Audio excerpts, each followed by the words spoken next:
Okay, so we're going to construct 3 angle bisectors, which will create the in-center of a triangle.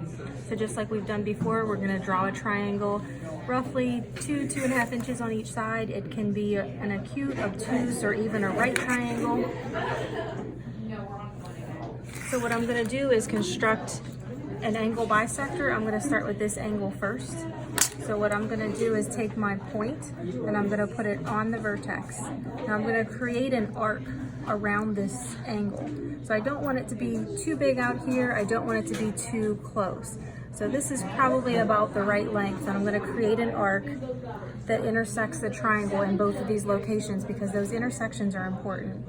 The next thing I'm going to do is use these 2 intersections to create another intersection to draw that angle bisector. So notice my point I'm going to put on this intersection. I'm going to open this up quite a bit so that I can create 2 arcs that are outside the triangle. They don't have to be outside the triangle, but if they are, it's a little easier to see. So notice the point is on that intersection that I just created, and I'm going to draw an arc on the outside out here. I'm not going to change the opening, and I'm going to put my point on the other intersection, and I'm going to create another arc. So this intersection is what's important. I'm going to connect that intersection that I just created with this vertex that I'm bisecting. So I'm using colors so that you can see what I'm talking about. This pink line is my angle bisector of this angle. I'm going to switch my paper around so that I can do the next angle. So again, I'm going to bisect this angle. I'm going to do the same process. Put my point on the vertex and create an arc.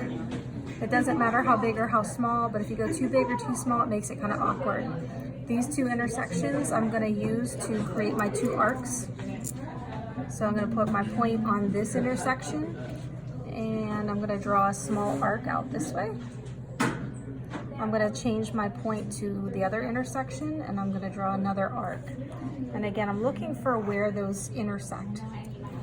So now I'm going to use that intersection and this vertex to create my angle bisector. So that pink line is my angle bisector. I have one more angle to do. Again, I'm going to flip my page around. I'm going to create an angle bisector for this angle.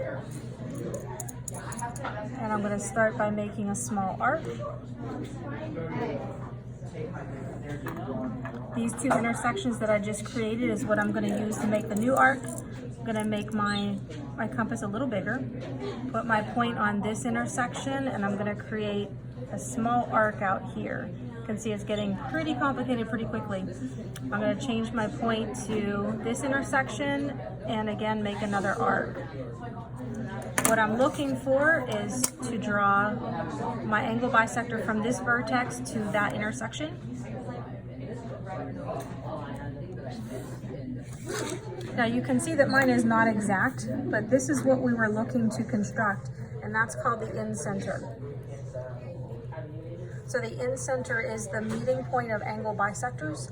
By knowing that, we know that these 2 angles are the same, these 2 angles are the same, these 2 angles are the same, and taking that a step further, this in-center point is equidistant to the sides.